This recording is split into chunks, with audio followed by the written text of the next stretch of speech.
48살 이수진이 남편으로부터 들은 충격적인 한마디. 우리 이혼하자. 하지만 수진의 반응은 모든 사람의 예상을 뒤엎었습니다. 슬픔 대신 기쁨의 눈물을 흘리며 이렇게 말했죠. 드디어 자유로워질 수 있겠구나. 그런데 이 모든 것이 시작된 건 친정어머니 장례식에서 시어머니에게 접시를 집어던졌던 그날부터였습니다. 이제 그만하세요. 더 이상 못 참겠어요. 24년간의 결혼 생활을 끝내자는 남편의 제안에 왜 수진은 이런 반응을 보였을까요? 그리고 수진이 선택한 놀라운 인생 역전의 이야기가 지금 시작됩니다. 수진아, 너 괜찮아? 얼굴이 왜 그래? 절친 정은이가 카페에서 마주 앉은 친구의 얼굴을 유심히 바라보며 걱정스럽게 물었습니다. 이수진은 커피잔을 들었다가 다시 내려놓으며 깊은 한숨을 쉬었습니다.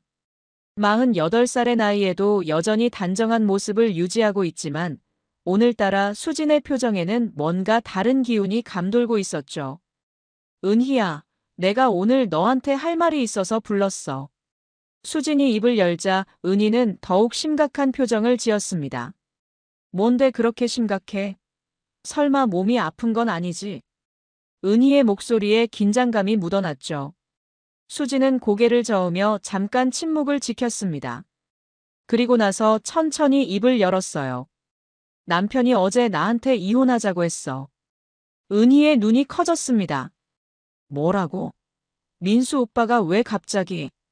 수진은 씁쓸한 미소를 지으며 고개를 끄덕였어요. 갑자기가 아니야. 사실 예상하고 있었어. 너도 알잖아, 우리 집 상황. 은희는 친구의 지난 세월 결혼 생활을 떠올리며 마음이 아팠습니다. 시어머니와의 갈등, 남편의 무관심, 그리고 최근에 발견한 남편의 외도까지. 하지만 뭔가 이상했어요. 수진의 표정이 생각보다 밝아 보였죠. 그런데 수진아, 너 지금 표정이 이상해. 슬퍼 보이지 않아. 은희의 날카로운 관찰에 수진은 잠깐 당황했습니다. 그리고 나서 조용히 말했어요. 그게 바로 내가 너한테 말하고 싶었던 거야. 나 어제 이혼하자고 했을 때 울었거든. 그런데 슬퍼서가 아니라 기뻐서 울었어. 은희는 말을 잃었죠. 이해할 수 없다는 표정으로 친구를 바라보았습니다. 수지는 계속해서 자신의 마음을 털어놓았어요. 오랜 시간 동안 견뎌온 모든 게 끝날 수 있다는 생각에 안도감이 밀려왔어. 이상하지? 보통 사람들은 이혼 얘기 들으면 절망하고 우는데 나는 해방감을 느꼈어. 은희는 친구의 손을 잡으며 말했습니다. 수진아, 그게 이상한 게 아니야. 내가 얼마나 힘들어했는지 내가 제일 잘 알잖아. 수진의 눈에 다시 눈물이 맺혔어요.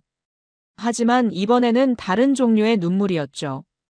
은희야, 나 이제 정말 자유로워질 수 있을까?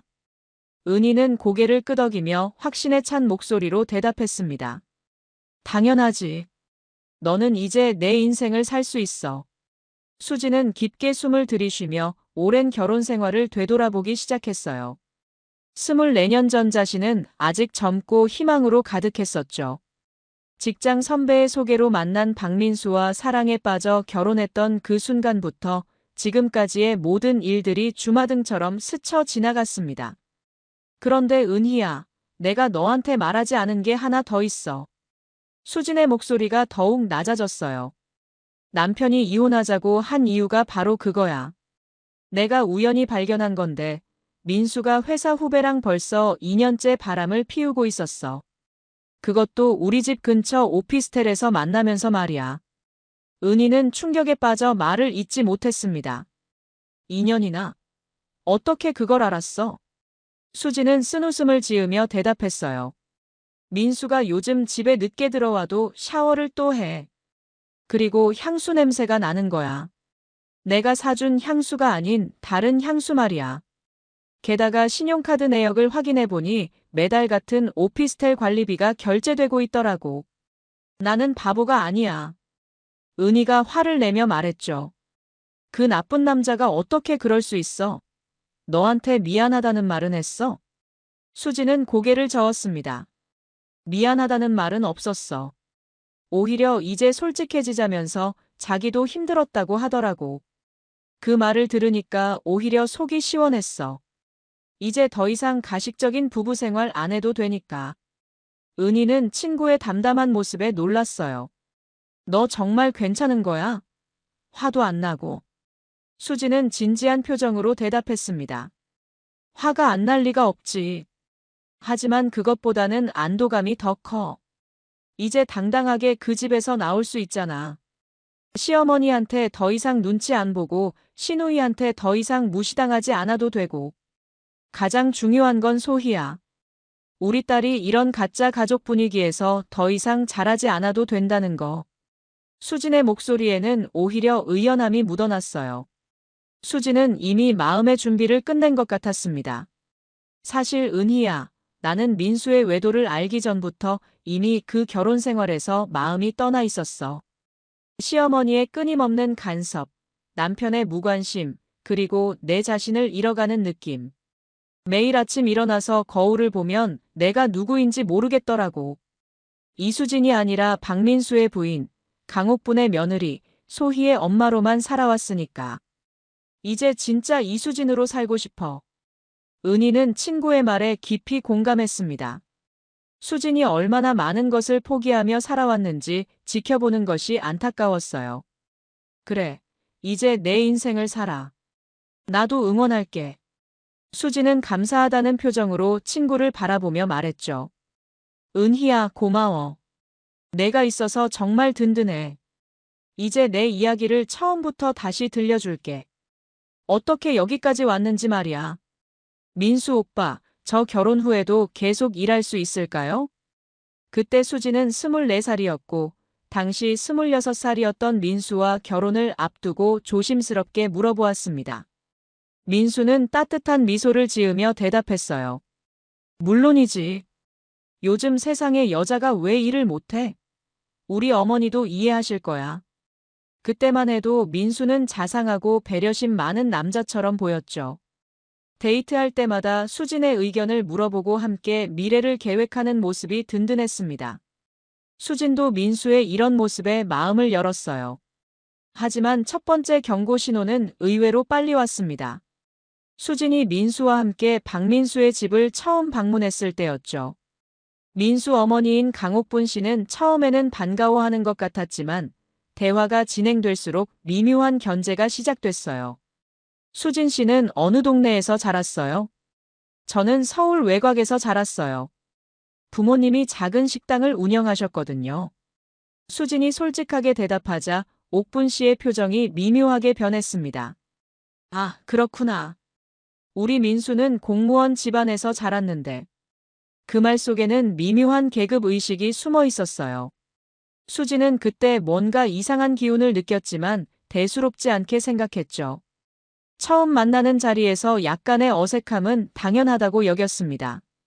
하지만 민수의 여동생 미영은 더 노골적이었어요. 언니는 대학 어디 나오셨어요? 수진이 자신의 대학명을 말하자 미영은 아, 거기요라며 시큰둥한 반응을 보였죠. 나는 이화여대 나왔거든요. 그 말에는 명백한 우월감이 담겨 있었습니다. 수지는 그 순간 앞으로의 시댁 생활이 만만치 않을 거라는 예감이 들었어요. 민수는 가족들의 이런 반응을 알아채지 못하는 것 같았죠. 아니면 알면서도 모른 척하는 것 같았습니다. 수진이 나중에 그날의 기분을 털어놓자 민수는 대수롭지 않게 말했어요. 우리 가족들이 처음에는 좀 경계하는 편이야. 시간이 지나면 괜찮아질 거야. 하지만 수진의 불안감은 계속 커졌습니다.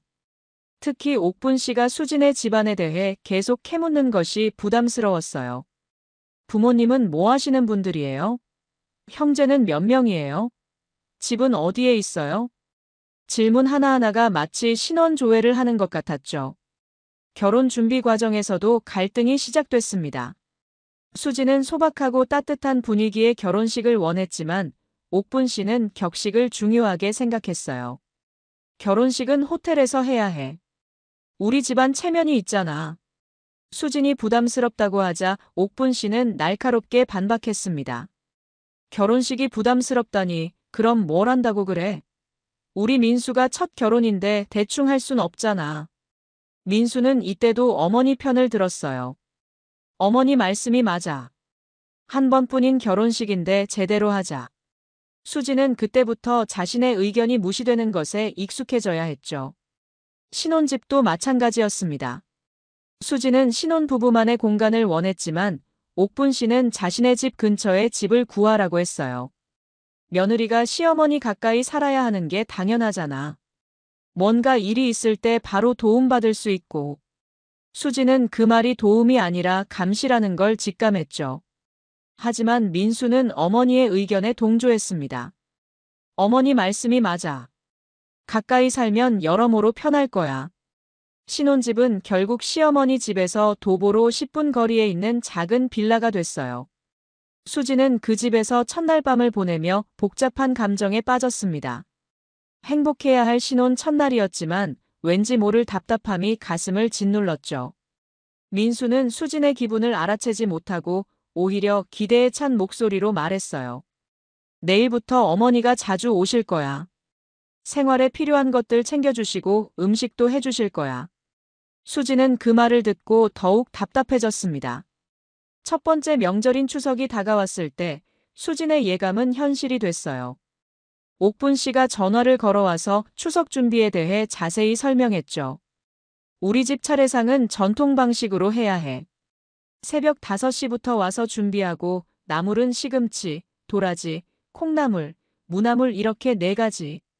저는 동그랑땡, 생선전, 채소전 이렇게 3가지. 하나하나 정확하게 만들어야 해.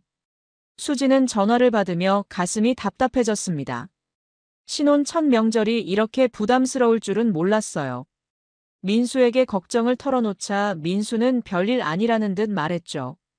우리 어머니가 꼼꼼하셔서 그래.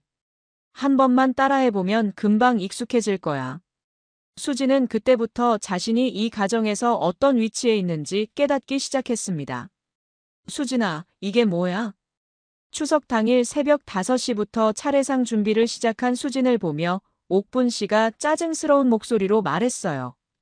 수진이 정성스럽게 준비한 나물들을 보며 고개를 저었죠. 시금치 나물은 이렇게 하는 게 아니야. 참기름이 너무 많이 들어갔어.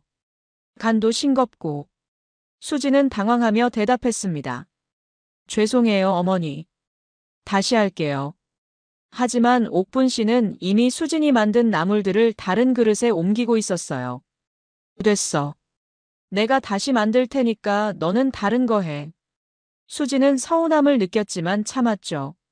처음이니까 서툴 수 있다고 생각했습니다. 그런데 상황은 더 악화됐어요. 수진이 정성스럽게 붙인 동그랑땡을 보며 옥분 씨가 혀를 찼습니다. 이것도 안 되겠네. 모양도 들쭉날쭉하고 색깔도 이상해. 우리 집 차례상에는 이런 걸 올릴 수 없어. 수지는 새벽부터 몇 시간째 서서 요리를 하고 있었는데 자신이 만든 음식들이 하나둘씩 제외되는 것을 보며 자존심이 상했어요. 그런데 더 기가 막힌 것은 미영의 태도였습니다. 미영은 거실에서 TV를 보며 편안히 쉬고 있었어요.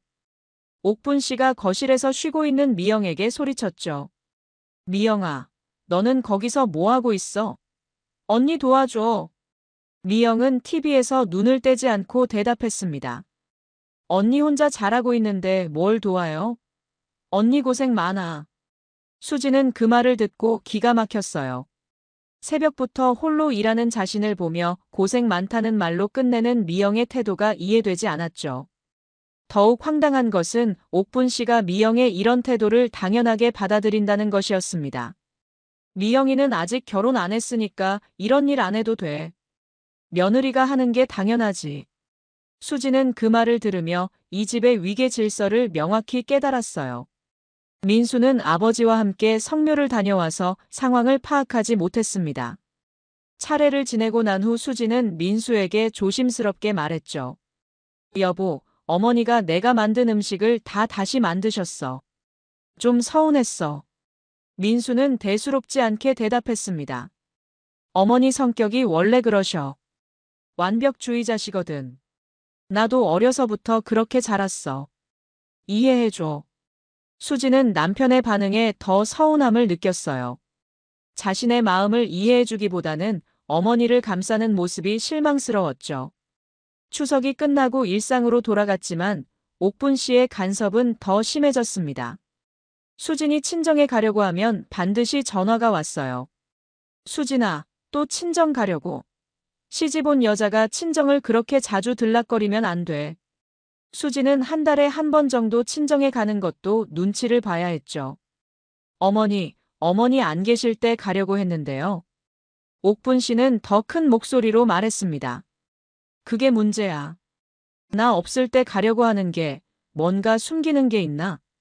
수진은 억울했지만 참았어요. 민수에게 하소연해봐도 소용없다는 걸 알았죠. 민수는 항상 같은 말만 반복했습니다. 어머니가 옛날 분이라서 그래. 조금만 참아줘. 옥분 씨는 수진의 친정 가족들에 대해서도 거리낌 없이 비하했어요. 수진이 엄마는 시골 출신이라 무식해서 말이야. 교육도 제대로 못 받았을 텐데 어떻게 딸을 그렇게 키웠는지 모르겠어. 수진은 그 말을 듣고 정말 화가 났습니다. 어머니, 그런 말씀은 하지 마세요. 저희 어머니도 나름대로 열심히 사셨어요. 옥분 씨는 코웃음을 치며 대답했죠. 열심히 산 게 뭐 대단한 거야? 요즘 세상에 누가 안 열심히 살아? 중요한 건 품격이야, 품격. 수진은 그날 민수에게 심각하게 말했습니다. 여보, 어머니가 우리 어머니 욕하시는 거 못 들었어? 민수는 난처한 표정을 지으며 대답했어요. 우리 어머니가 화가 나셨나 보네. 뭔가 기분 나쁜 일이 있으셨나 봐. 수진은 민수의 이런 반응에 점점 절망감을 느꼈죠. 남편이 자신을 보호해주지 않는다는 것을 깨달았습니다. 수진아, 임신했어? 결혼 1년 만에 임신 소식을 전했을 때 옥분 씨의 첫 반응은 의외로 기뻤어요. 우리 집에 드디어 대를 이을 아이가 생기는구나. 하지만 그 기쁨은 오래가지 않았습니다. 옥분 씨는 곧바로 수진의 임신을 자신의 통제하에 두려고 했어요. 임신 중에는 매운 음식 먹으면 안 되고 찬 음식도 안 돼. 내가 매일 와서 음식해 줄 테니까 너는 아무것도 하지 마. 수진은 자신의 몸인데도 자신이 결정할 수 있는 게 아무것도 없다는 것을 깨달았죠. 옥분 씨는 수진의 산부인과 검진에도 따라다녔습니다. 의사 선생님, 우리 며느리가 조심해야 할 게 뭐가 있나요? 수진이 의사와 상담하는 것도 옆에서 듣고 있었어요. 수진은 자신의 프라이버시가 전혀 보장되지 않는다는 것을 느꼈죠. 더 심한 것은 옥분 씨가 수진의 친정 어머니와 비교하며 우월감을 드러내는 것이었습니다. 수진이 엄마는 시골 사람이라 임신에 대해 아는 게 없을 거야. 내가 다 챙겨줄 테니까 걱정 마. 수진은 그 말을 들으며 친정 어머니가 상처받을까봐 걱정됐어요. 드디어 소희가 태어났습니다. 수진은 딸을 안고 있을 때 처음으로 진정한 행복을 느꼈죠. 이 아이만은 정말 내 것이구나. 하지만 그 행복도 잠시였어요. 옥분 씨가 병원에 와서 손녀를 보더니 첫마디가 아들이었으면 좋았을 텐데였습니다. 수진은 그 말을 듣고 가슴이 철렁했어요. 갓 태어난 아이를 두고 성별을 아쉬워하다니. 민수는 어머니의 말에 별다른 반응을 보이지 않았죠. 오히려 다음에는 아들 낳으면 되지라며 어머니를 위로했습니다. 수진은 그 순간 자신이 이 집에서 아들을 낳는 도구 취급받고 있다는 것을 깨달았어요. 소희가 돌을 지나자 옥분 씨는 둘째 아이에 대한 압박을 시작했죠. 이제 소희도 걸어다니니까 둘째 가져야지. 이번에는 아들이면 좋겠다. 수진은 아직 첫째 아이 기르는 것도 벅찬데 둘째 얘기가 나오자 부담스러웠습니다. 어머니, 아직 소희가 어린데 조금 더 기다려도 될까요? 옥분 씨는 단호하게 말했어요. 나이 차이가 너무 많이 나면 안 좋아. 빨리 낳아야 해. 수진은 자신의 몸과 마음의 준비 상태는 전혀 고려되지 않는다는 것을 깨달았죠. 그런 와중에 수진의 친정 어머니가 갑자기 쓰러졌습니다. 병원에서 급한 연락이 왔을 때 수진은 소희를 안고 바로 달려갔어요. 수진의 어머니는 이미 의식을 잃은 상태였죠. 수진은 울음을 터뜨렸습니다. 민수도 회사에서 바로 나와 병원으로 왔지만 수진의 어머니는 이틀 만에 세상을 떠났어요. 수진은 어머니의 마지막을 지키며 오열했습니다. 하지만 장래 문제로 또 다른 갈등이 시작됐어요. 옥분 씨가 전화를 걸어왔죠. 수진아, 요즘 세상에 5일장이 어디 있어? 3일장으로 해. 수진은 믿을 수 없었습니다. 어머니, 저희 어머니 장례인데 3일장으로 하라고 하시는 거예요? 옥분 씨는 당연하다는 듯 말했어요. 그게 상식이야. 요즘 직장인들 누가 5일이나 쉬어. 우리 민수도 회사에서 너무 오래 쉬면 안 되잖아. 수지는 민수에게 도움을 요청했죠. 여보, 어머니 말씀 좀 해줘. 우리 어머니 마지막인데. 하지만 민수는 오히려 옥분 씨 편을 들었습니다. 어머니 말씀이 맞아. 3일 휴가밖에 안 나와. 수지는 그 순간 정말 절망스러웠어요. 친정 어머니의 죽음 앞에서도 시댁 눈치를 봐야 한다는 현실이 너무 잔혹했죠. 장례식 당일에도 옥분 씨는 수진을 압박했습니다. 너무 슬퍼하지 마. 죽은 사람 때문에 산 사람이 아프면 안 되잖아. 그리고 소희 앞에서 너무 우는 모습 보이지 마. 아이가 무서워해.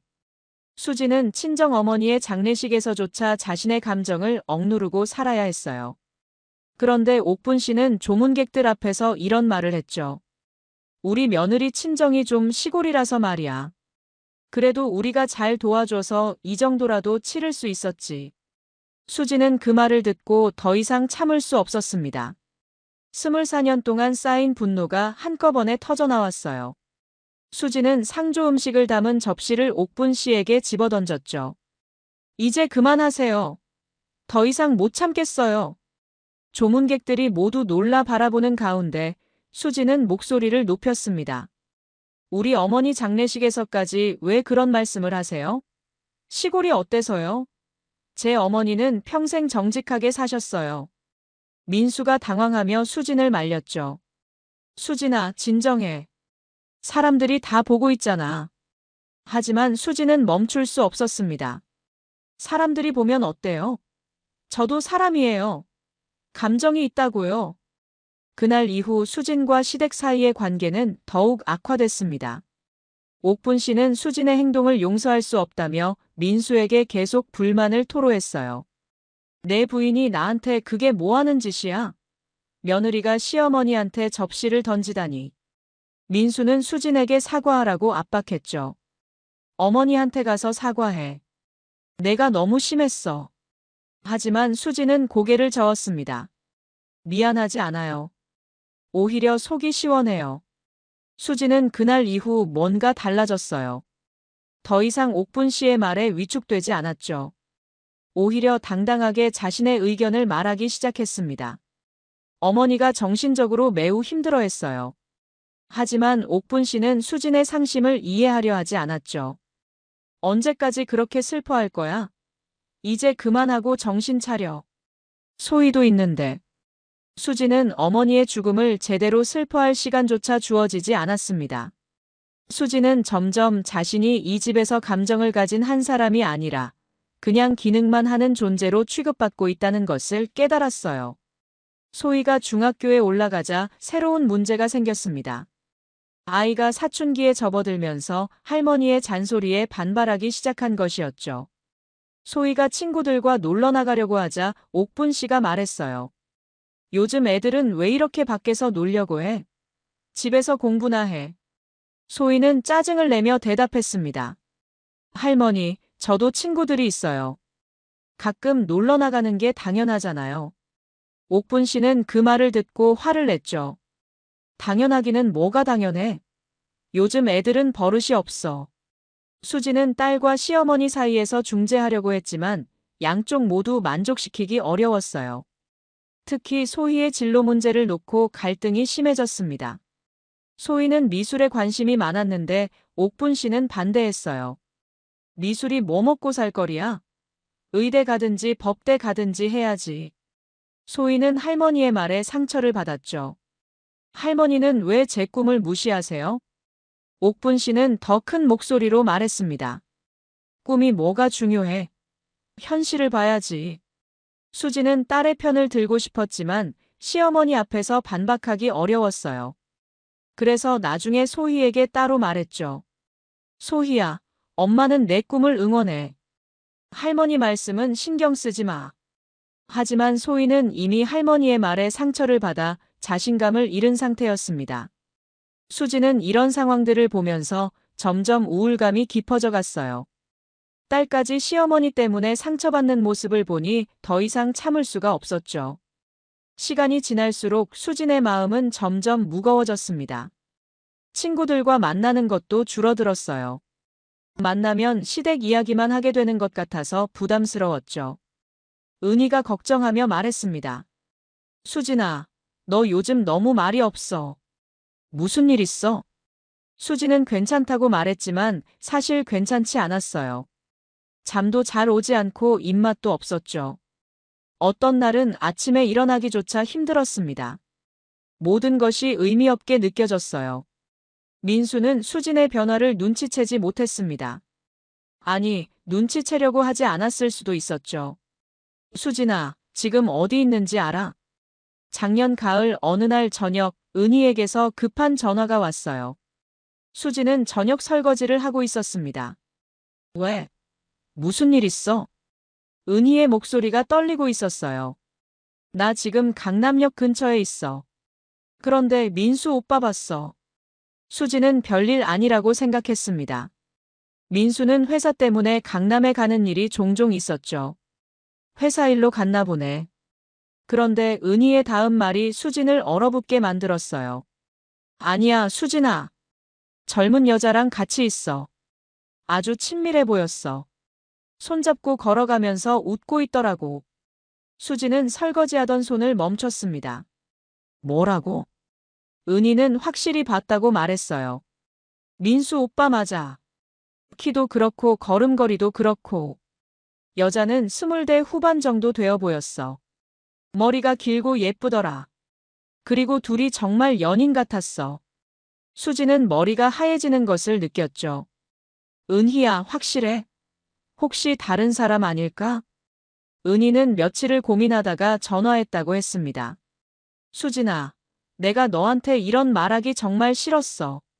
하지만 모르고 사는 것보다는 낫다고 생각했어. 너는 내 가장 소중한 친구잖아. 수지는 전화를 끊고 나서 한참을 멍하니 서 있었어요. 민수는 평소와 다름없이 거실에서 TV를 보고 있었죠. 수지는 남편을 바라보며 이상한 감정을 느꼈습니다. 화가 나기보다는 역시 그랬구나 하는 생각이 들었어요. 최근 들어 민수의 행동이 이상했거든요. 퇴근 시간이 자주 늦어지고 주말에도 회사 일이라며 나가는 일이 많아졌죠. 핸드폰도 예전보다 조심스럽게 다뤘습니다. 화장실에 갈 때도 핸드폰을 들고 가고 샤워할 때도 핸드폰을 가까이 두었어요. 여보, 오늘 회사에서 뭐 했어요? 수진이 자연스럽게 물어보자 민수는 약간 당황하는 것 같았습니다. 응. 그냥 평상시처럼 일했지. 왜 그래? 수진은 더 이상 묻지 않았어요. 며칠 후 은희가 또 전화했죠. 수진아, 괜찮아? 그 후로 연락이 없어서 걱정했어. 수진은 담담하게 대답했습니다. 괜찮아. 그냥 생각을 좀 해보고 있어. 은희는 미안해하며 말했어요. 내가 말하지 말았어야 했나? 수진은 고개를 저었죠. 아니야. 말해줘서 고마워. 나도 알 권리가 있잖아. 그 후로 수진은 민수를 유심히 관찰했습니다. 민수는 예전과 달리 집에서도 핸드폰을 자주 들여다봤어요. 문자가 오면 서둘러 확인하고 전화가 오면 다른 방으로 가서 받았죠. 여보, 핸드폰 왜 그렇게 소중히 해? 수진이 농담조로 물어보자 민수는 어색하게 웃었습니다. 회사에서 중요한 프로젝트 하고 있어서 그래. 언제 연락이 올지 몰라. 수진은 그 말을 믿지 않았어요. 함께 살면서 민수가 거짓말할 때의 표정을 알고 있었죠. 어느 토요일 아침 민수가 말했습니다. 여보, 오늘 회사 가야 해. 급한 일이 생겼어. 수진은 아무렇지 않게 대답했어요. 그래요. 조심해서 다녀와요. 하지만 속으로는 확신했죠. 회사가 아닌 다른 곳에 간다는 걸. 민수가 나간 후 수진은 혼자 소희와 점심을 먹었습니다. 엄마, 아빠 요즘 일이 많은가 봐. 자주 안 보이네. 소희의 말을 들으며 수지는 가슴이 아팠어요. 딸조차 아버지의 변화를 눈치채고 있었죠. 그래, 아빠가 바쁘셔서 그래. 수지는 겉으로는 아무렇지 않은 척했지만 속으로는 복잡한 감정들이 휘몰아쳤습니다. 수지는 민수의 외도를 확신하게 된 결정적인 사건이 있었어요. 어느 날 민수가 샤워를 하러 간 사이 핸드폰에 문자가 왔죠. 수지는 우연히 그 문자를 보게 됐습니다. 오빠, 오늘 저녁에 만날 수 있어? 보고 싶어. 수지는 그 문자를 보고 충격을 받았어요. 발신자는 지연이라는 이름이었죠. 수지는 그 이름을 처음 봤습니다. 민수가 샤워를 끝내고 나오자 수지는 아무렇지 않게 행동했어요. 하지만 속으로는 모든 것이 확실해졌죠. 그날 밤 수지는 잠을 이루지 못했습니다. 민수의 외도가 확실해진 지금 자신이 어떻게 해야 할지 모르겠었어요. 화가 나기보다는 오히려 마음이 편해지는 기분이었죠. 이제 더 이상 이 결혼 생활에 매달릴 이유가 없어졌습니다. 오히려 당당하게 끝낼 수 있는 명분이 생겼어요. 수지는 이상하게도 안도감을 느꼈습니다. 드디어 이 긴 악몽이 끝날 수 있겠구나. 다음 날 은희에게 전화했어요. 은희야, 내 말이 맞았어. 민수가 정말 바람을 피우고 있었어. 은희는 놀라며 물었죠. 어떻게 알았어? 수지는 문자 내용을 설명했습니다. 그리고 그동안 있었던 일들도 함께 말했어요. 은희는 화를 내며 말했죠. 그 나쁜 남자가 어떻게 그럴 수 있어? 바로 따져야겠다. 하지만 수지는 은희를 말렸습니다. 아직 아니야. 내가 좀 더 생각해 볼게. 사실 수지는 이미 마음의 결정을 내린 상태였어요. 이제 민수가 먼저 이혼을 꺼내기를 기다리고 있었죠. 그러면 자신도 당당하게 그 제안을 받아들일 수 있을 것 같았습니다. 수진아, 우리 얘기 좀 하자. 어느 날 저녁 민수가 심각한 표정으로 말했어요. 소희는 방에서 숙제를 하고 있었죠. 수지는 민수의 표정을 보고 무슨 말을 할지 짐작했습니다. 뭔 얘기인데? 민수는 잠깐 머뭇거리다가 입을 열었어요. 우리 이혼하자. 수지는 예상했던 말이었지만 실제로 들으니 가슴이 두근거렸죠. 갑자기 무슨 소리예요? 민수는 어색한 표정을 지으며 말했습니다. 갑자기가 아니야. 우리 서로 힘들잖아. 이제 소희도 다 컸고 각자 살아가는 게 나을 것 같아. 수지는 민수의 말을 듣고 있었지만 다른 생각이 들었어요. 아마 그 지연이라는 여자와 새로운 시작을 하고 싶어서 그런 거겠지. 민수는 계속해서 말했죠. 재산 분할도 내가 원하는 대로 해줄게. 아파트도 내 명의로 해주고 위자료도 줄게. 수지는 그 말을 듣고 오히려 당황했습니다. 민수가 이렇게 후하게 나올 줄은 몰랐어요. 아마 죄책감 때문일 거였죠. 수지는 잠깐 생각에 잠겼어요. 그리고 이상한 감정이 밀려왔습니다. 슬프거나 분노하는 대신 안도감이 느껴졌죠. 정말로? 수진이 조용히 물어보자 민수는 고개를 끄덕였어요. 응, 정말로. 우리 더 이상 서로를 힘들게 하지 말자. 수지는 그 순간 눈물이 났습니다.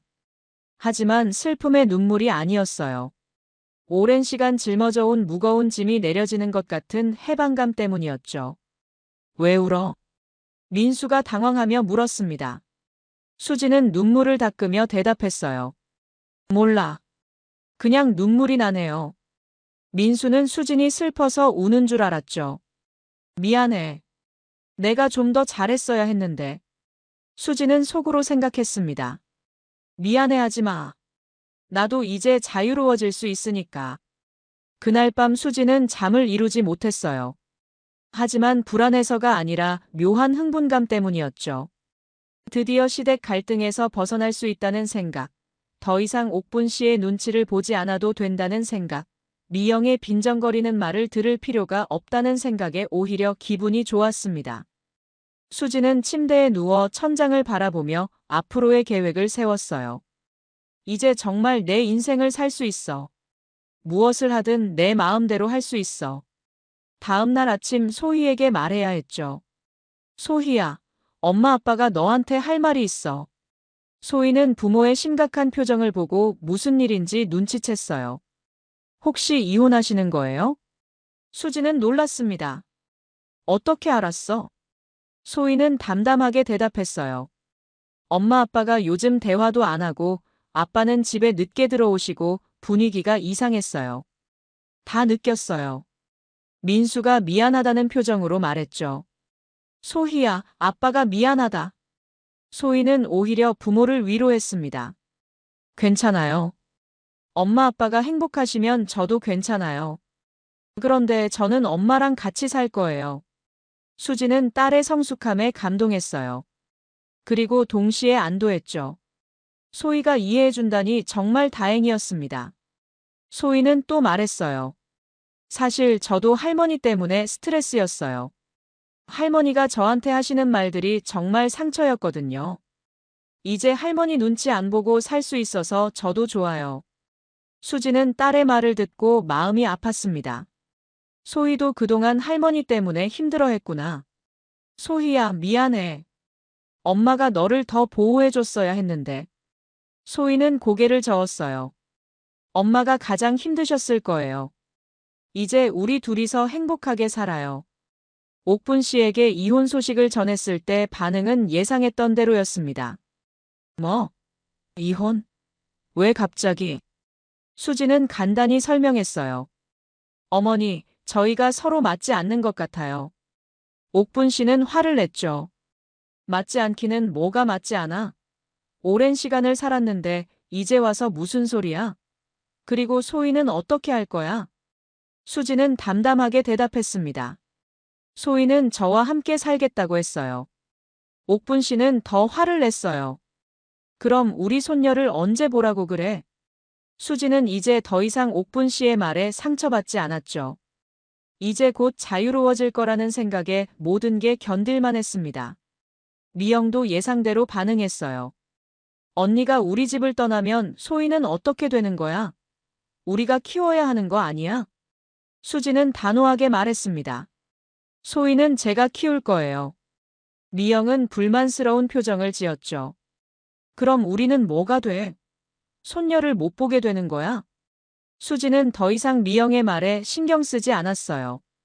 이제 며칠 후면 이 모든 것과 작별할 수 있다는 생각에 마음이 가벼웠죠. 민수는 약속대로 재산 분할을 해줬습니다. 아파트도 수진 명의로 바꿔주고 위자료도 넉넉하게 줬어요. 수지는 이제 경제적 걱정 없이 새로운 인생을 시작할 수 있게 됐죠. 민수가 이렇게 후하게 나오는 것은 분명 외도에 대한 죄책감 때문일 거였습니다. 하지만 수지는 그것에 대해 따지지 않았어요. 어차피 끝날 관계였고 이제 더 이상 그 사람과 얽히고 싶지 않았죠. 이혼 절차를 진행하는 동안 수지는 자신의 변화를 느꼈습니다. 거울을 볼 때마다 표정이 밝아진 것을 느낄 수 있었어요. 오랜 시간 억눌렸던 미소가 다시 돌아왔죠. 소희도 엄마의 변화를 알아챘습니다. 엄마, 요즘 많이 밝아지셨어요. 예전보다 훨씬 예뻐 보여요. 수지는 딸의 말에 웃음이 났어요. 정말 엄마가 그래 보여? 소희는 고개를 끄덕였죠. 네, 정말 그래 보여요. 이제 할머니 눈치 안 보고 사니까 스트레스가 없어서 그런 것 같아요. 수지는 정말 그런 것 같았습니다. 더 이상 시어머니의 잔소리를 들을 필요가 없고 미영의 빈정거리는 말을 참을 필요가 없고 남편의 무관심을 견딜 필요가 없다는 생각에 마음이 한결 가벼웠어요. 이제 정말 자유로워질 수 있어. 내가 하고 싶은 걸 할 수 있고 내가 만나고 싶은 사람들을 만날 수 있고 내가 꿈꿨던 일들을 할 수 있어. 수지는 그런 생각에 가슴이 설렜죠. 엄마, 그동안 정말 고생 많았어요. 이혼 절차를 진행하는 동안 소희가 수진에게 말했습니다. 이제 엄마만의 인생을 사세요. 수지는 딸의 말에 눈물이 났어요. 하지만 이번에는 행복한 눈물이었죠. 소희야, 엄마 때문에 마음 아프지 않아? 소희는 고개를 저었습니다. 전혀요. 오히려 엄마가 웃는 모습을 보니까 저도 기뻐요. 요즘 엄마 표정이 정말 밝아졌어요. 할머니 집에 갈 때마다 우울해하시던 엄마가 이제는 없어요. 수지는 정말 그런 것 같았어요. 거울을 볼 때마다 자신의 표정이 예전과 달라진 걸 느꼈죠. 오랜 시간 잃어버렸던 본래의 자신을 되찾은 것 같았습니다. 이혼 소식을 들은 은희는 수진을 만나러 왔어요. 수진아, 정말 괜찮아? 은희는 걱정스러운 표정으로 물었죠. 수진은 환한 미소를 지으며 대답했습니다. 괜찮은 정도가 아니라 정말 좋아. 은희는 친구의 변화에 놀랐어요. 정말 슬프지 않아?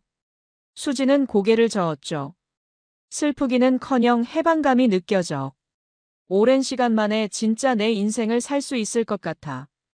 1년 후 수진은 작은 카페를 열었습니다. 바리스타 강사 김재원의 도움으로 꿈꿔왔던 일을 시작할 수 있게 됐어요. 카페 이름은 자유였죠. 소희와 함께 유럽 여행도 다녀왔습니다. 24년 결혼 생활 동안 한 번도 가보지 못했던 해외여행이었어요. 딸과 함께한 여행은 정말 행복했죠. 어느 날 옥분 씨와 미영이 카페에 찾아왔습니다. 수진아, 이제 그만하고 집으로 돌아와. 옥분 씨가 말했어요. 우리가 잘못했어. 다시 시작하자. 하지만 수진은 당당하게 대답했죠. 어머니, 저는 이제 이수진으로 살고 싶어요. 더 이상 누구의 부인도, 누구의 며느리도 아닌 저 자신으로요. 미영도 말했습니다. 언니, 소희는 어떻게 할 거예요? 아이가 아버지 없이 자라면 안 되잖아요. 수진은 미소를 지으며 말했어요. 소희는 이제 대학생이에요. 그리고 우리 둘이서 정말 행복하게 잘 살고 있어요. 수진은 카페에서 비슷한 상황의 여성들과 모임을 만들었습니다. 서로의 이야기를 나누며 위로하고 격려하는 시간을 가졌어요. 어느 날 모임에서 수진은 말했죠. 여러분, 나이는 정말 숫자에 불과해요. 저는 48살에 새로운 인생을 시작했어요. 처음엔 두려웠지만 지금은 매일매일이 행복해요. 한 여성이 물었습니다. 그런데 후회는 안 하세요? 수진은 고개를 저었어요. 전혀요. 오히려 왜 진작 결정하지 못했나 하는 생각이 들어요. 진정한 행복은 자기 자신으로 살 때 찾을 수 있다는 걸 깨달았어요. 또 다른 여성이 말했죠. 저도 비슷한 상황인데 용기가 안 나요. 수진은 따뜻한 미소를 지으며 대답했습니다. 용기를 내세요. 여러분도 충분히 새로운 시작을 할 수 있어요. 저희가 함께 응원할게요. 수진은 매일 아침 일어나서 거울을 보며 자신에게 말했어요. 오늘도 이수진으로 살아가자. 그리고 카페 문을 열며 하루를 시작했죠. 손님들을 맞이하고 커피를 내리고 사람들과 대화하는 모든 순간이 행복했습니다. 소희는 대학에서 미술을 전공하며 자신의 꿈을 키워나갔어요. 할머니의 반대 없이 자유롭게 꿈을 추구할 수 있게 된 소희는 더욱 밝아졌죠. 엄마, 정말 감사해요. 엄마가 용기를 내주셔서 저도 제 꿈을 찾을 수 있었어요. 수진은 딸의 말에 뿌듯함을 느꼈습니다. 자신의 선택이 딸에게도 좋은 영향을 미쳤다는 것을 알 수 있었어요. 카페에서 일하며 수진은 많은 사람들을 만났죠. 그 중에는 자신과 비슷한 상황에 있는 여성들도 많았습니다. 수진은 그들에게 희망의 메시지를 전했어요. 저처럼 오랫동안 참고 살았던 분들 있잖아요. 용기 내세요. 때로는 끝이 새로운 시작이 될 수 있어요. 저는 남편의 이혼 제안을 들었을 때 슬프지 않았어요. 오히려 기뻤어요. 그 순간 제 솔직한 마음을 알았거든요. 이미 그 결혼 생활에서 마음이 떠나 있었다는 걸. 지금 저는 새로운 인생을 살고 있어요. 두렵지 않아요. 오히려 설레요. 여러분도 용기 내세요. 나이는 숫자에 불과해요. 언제든 새로운 시작을 할 수 있어요. 진정한 행복은 다른 사람의 기준에 맞춰 사는 것이 아니라 자기 자신으로 당당하게 살 때 찾을 수 있다는 걸 깨달았어요. 여러분도 자신을 믿고 용기를 내세요. 여러분의 인생은 여러분 것이니까요. 한 사람의 이야기가 누군가의 위로가 되길 바라며 오늘의 이야기를 마칩니다. 구독과 좋아요는 저희에게 큰 힘이 됩니다. 건강하고 행복한 하루 되세요.